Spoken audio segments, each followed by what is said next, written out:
They signed Javon Hargrave, Isaiah Oliver, Cleveland Farrell, Miles Hartsfield. I remembered him. Has the defense improved? That was tough. And you got to also factor in new coach, right? Not D'Amico anymore. True. Yeah. I mean, Wilkes. Yeah. If we're looking at just starters, I'm going to say they improved. Because Javon Hargrave is phenomenal. He's going to make everybody else better.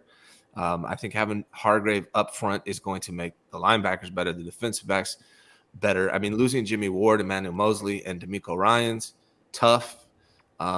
That's really tough. You know, I like Emmanuel Mosley a lot. He's coming off the ACL. Jimmy Ward's getting older. I'm going to lean they got better because I think Hargrave's going to make a big difference. I'm excited a little bit about Isaiah Oliver, see what he can do at the nickel spot. I think Lenore stepped up well. So I think overall I would give the defense better if we're just looking at from a starter standpoint. That's what I was going to say too. Like, Javon Hargrave is such a huge upgrade over whatever the Niners had. I mean, they had a bunch of people at the right D tackle last year. I mean, frankly, Eric Armstead was in and out last year too. So Javon Hargrave has missed 3 games in his career. Huge upgrade. Yeah. But to your point, though, they got thinner on defense. Like, they lost Samson Ebukam, Charles Omenihu. Those were really good contributors. One was a starter. Al-Shaair, like, Omenihu wasn't a starter, but he was their second best pass rusher. He's a better pass rusher than Eric Armstead, I think, in this. I mean, Armstead's 30. Omenihu's 25. Omenihu just went to the Super Bowl champion Kansas City Chiefs. So I think that's a loss. But to your point, like, they're better. Their starting lineup is better. Yeah. They didn't downgrade a ton. They went from 32-year-old Jimmy Ward to Isaiah Oliver, who's what, 27, something like that? 26? Yeah. And only thing is, the Niners have thrived on depth for a long time, and they don't have it as much on defense now. So if Armstead misses time, if Cox has, I keep calling him Fletcher Cox. He's not Fletcher Cox. He's Javon Hargrave. He hasn't missed much time, but he's 32, so we'll have to see. 30 as well. And, a lot of people are, down about the Emmanuel Mosley signing, but I think, he got injured, week 4? Week 5? Right, so the Niners, it's not like the Niners are losing him. They didn't have him down the stretch, although he might be a nice addition to the Lions if he bounces back.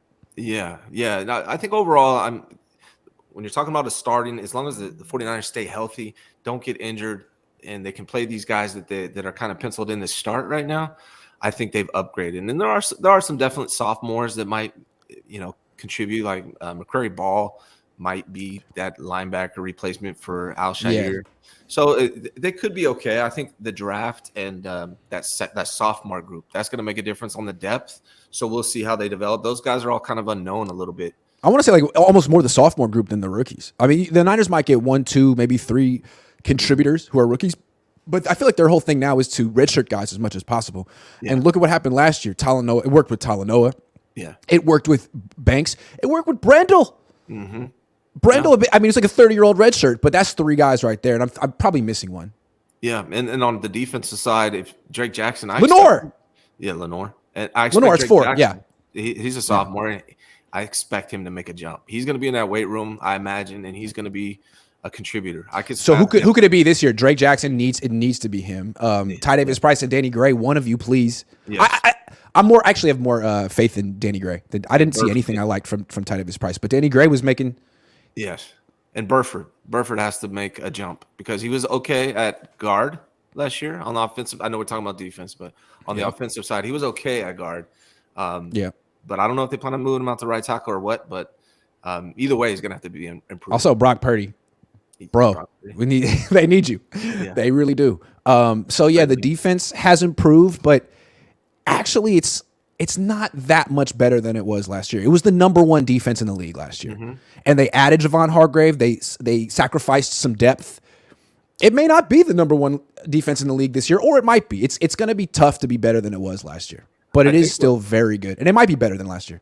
I think the X factor is Hargrave here, though. Like I said, I think he can make the linebackers better. He can make the defensive back better. He can make the run defense better.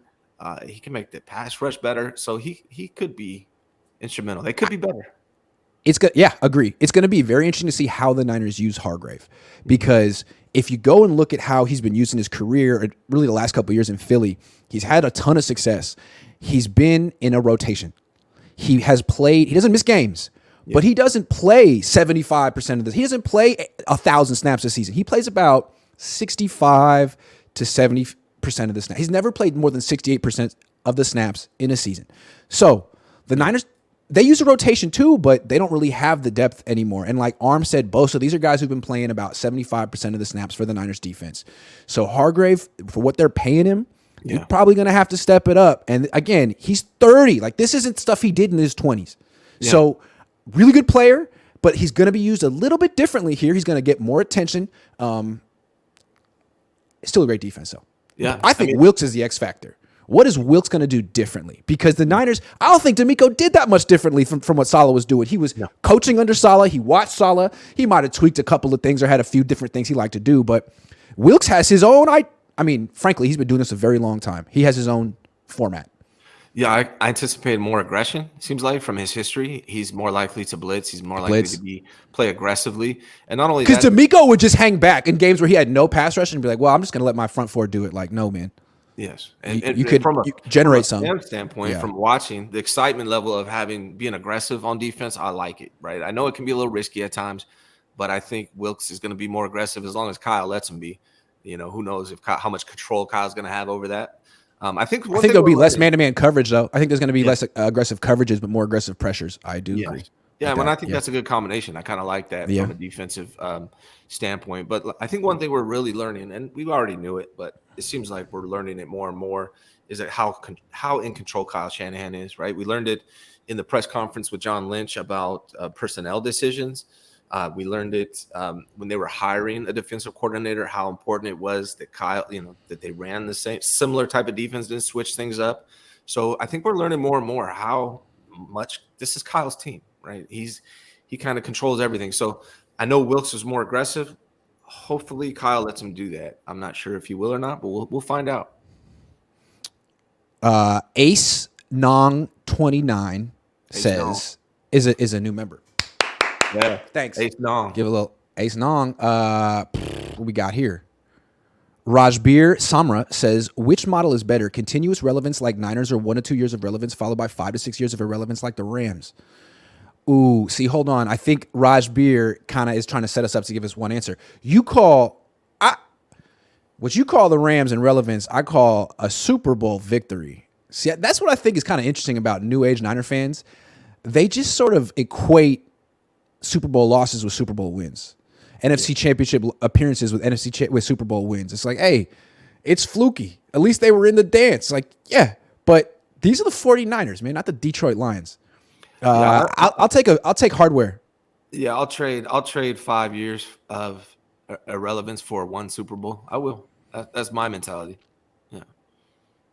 Yeah, I mean, you know who else is constantly relevant, winning 12, 13 games in the playoffs? Cowboys. The Dallas Cowboys. Yeah, right.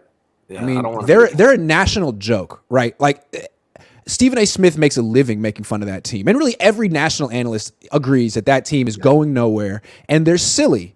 But no one makes fun of the 49ers because they're on the West Coast, and Dallas sort of takes that attention, but they're so similar. Jed York has turned them into Jerry Jones, Jerry Jones-esque team. Very similar. Neither team has won, 94, 95 Super Bowl. That's the last time they won a Super Bowl. And they get competitive, they make the playoffs, and then they take an exit. So, yeah, they're very similar. Yeah. Karan, you're spoiling the show. There was going to be an element of surprise, and you're spoiling the show. 6 games in the East Central Zone, lots of travel. Yep, it's going to be crazy. And as someone who traveled with the team in every game last year, there was not a lot of long travel. So we're going to talk about that. Corey Soto, crystal ball, this will be Kittle's last year with the Niners. Somehow he reunites with Jimmy Garoppolo in Vegas. I've heard some people think that he's just going to go to the WWE at some point. That might pay more. Yeah. But at this point, I mean, all those touchdowns he scored last year, he probably could make more in the NFL, frankly. Yeah. I don't know. I've heard that Kittle is on his way out. I don't know. He probably has at least a couple years left, I would imagine. I would think so. Keaton Ellis says, whose trade value do you guys think is higher, Lance or Purdy? Yikes. Similar. I don't think either one's high enough to really entertain the offer because, I mean, the Niners are so invested in Lance, they can't get any of that back. The Niners aren't super invested in Purdy, but he's coming off a torn UCL, so like now would be the worst time. No one's going to trade for these guys until they see him on the field. How about that?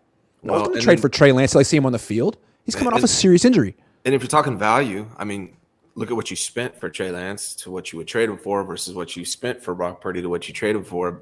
The greater value would be Purdy because you didn't pay anything for him. How do you actually call up the Niners and trade for Trey Lance right now before you see him on the Purdy. field in a practice or Purdy, or even read a practice report? Because, I mean, I don't know. Trey Lance could be running a 4.9 when he comes back. I don't expect that. Brock Purdy could have, could be throwing left-handed when he comes back. I don't expect that. But we don't know.